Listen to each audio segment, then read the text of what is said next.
Let's go ahead and grade the Chicago Bulls free agent signings. What is going on, y'all? Faiz Sports Talk back at it with another video talking, of course, some NBA here to talk about the Chicago Bulls. So if you're a Bulls fan, make sure to hit that big red subscribe button down below. Make sure to follow me on all my social media platforms. And as always, guys, hit the bell icon so you're notified every time I drop a new video. All right, so here we go, people. The Chicago Bulls made 4 moves in free agency, okay? And for the most part, their free agency is now done with the roster at 15 players, unless there's a trade that happens. But we'll see. 4 free agent moves. What were they? Let's recap them. Okay, number 1, they signed Andre Drummond to a 2-year, $6.6 million deal. Okay, they re-signed Zach LaVine to a supermax contract worth $215+ million. They re-signed Derrick Jones Jr. to a 2-year, $6.6 million deal. And then the final move was Goran Dragic signing for a 1-year, $2.9 million deal. So those were the 4 moves the Chicago Bulls made in free agency. Let me give you a grade on every single one of them. Let's start with the Andre Drummond signing, okay? Drummond signed for 2 years, $6.6 million. My grade for this signing is going to have to be a B-. And here's why. Andre Drummond addressed only one need with his signing for the Bulls. Maybe 2.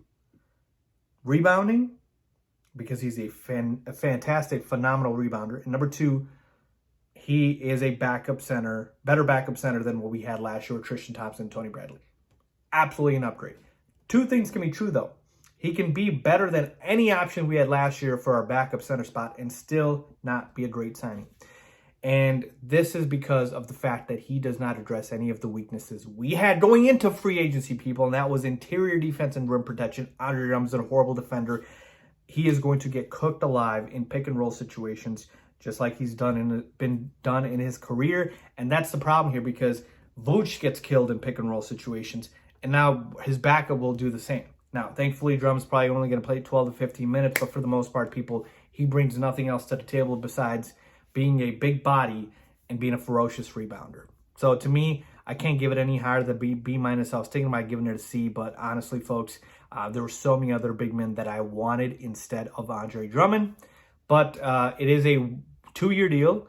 They also gave him a player option. That's another thing I didn't like. You know, the fact that we gave him a player option and instead of just having it just be a straight 2-year salary. And then you gave him a little bit more than a minimum. Andre Drummond has been bounced around from team to team. He has not shown you that he deserves more than the minimum. So those are the couple things I got to dock here. Again, still address the backup center spot. He's still better than what we had. Rebounding's great, but those other areas can't look past it. All right, so let's move on to number 2, which is Zach LaVine. And this is an A+. All right, look, you had to pay Zach. You had to pay Zach. There's no ifs and buts about it. You can go ahead and go all in on Lonzo and DeMar DeRozan and trade for Vooch and then not pay Zach LaVine. I'm sorry. He's a young all-star in his prime. He'll be in his prime on this deal. No-brainer. A+ for Zach LaVine re-signing with the Chicago Bulls. All right, let's move on to number 3, Derrick Jones Jr. re-signing with the Bulls for a 2-year, $6.6 approximately $million deal. And for this one, I'm going to have to give it a C. All right, look, Derrick Jones Jr. does address some needs, and he was versatile for the Bulls last year. Brought some defense, played small ball 5. Like I said, the versatility was there. He can, you know, he's okay, not a great shooter at all, but athletic, and you know, he brings you some more wing depth.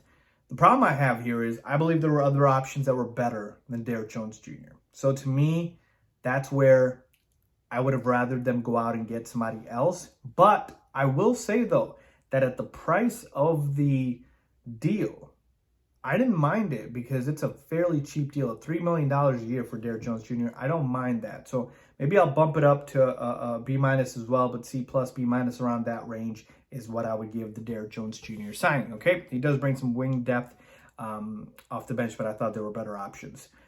And then number 4, Goran Dragic. I'm going to give this one a B+, A- around that range. Look, Dragic, a 1-year, $2.9 million deal, pretty much for the minimum. And he does address needs in terms of shooting and scoring. Now, I get it. We have 1 million guards. Cool, I know. But Goran Dragic brings some championship experience. He can play both the 1 and the 2. And the fact is, his presence makes it so that Kobe doesn't have to play backup point, right? And if Lonzo is not available to start the year, we have that depth there. And so to me, I didn't mind this. Okay, I didn't mind the Dragic signing because I know other teams wanted him, particularly the Dallas Mavericks. So I don't mind the signing. I'm going to give it a B plus for the signing. And if you really like it, maybe an A minus. But that's where I'm at. Overall, let me give you an overall grade for the Bulls in free agency. And I'm going to have to give the Bulls a C plus. C plus is my overall grade, and here's why. The Bulls did not address the majority of their needs, like I've told you, in interior defense, rim protection, shooting off the bench, and scoring. They addressed rebounding. They got a backup center. They got some wing depth back in Derrick Jones Jr. and a little bit of shooting in Goran Dragic. The best part about free agency was Zach LaVine re-signing. Other than that, the Bulls did not do enough to propel this team to be higher than what they were last year.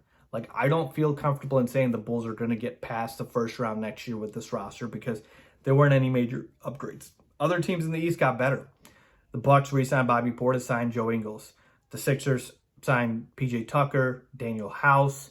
Then we take a look at other teams like the Boston Celtics, who got Malcolm Brogdon, significantly improved there.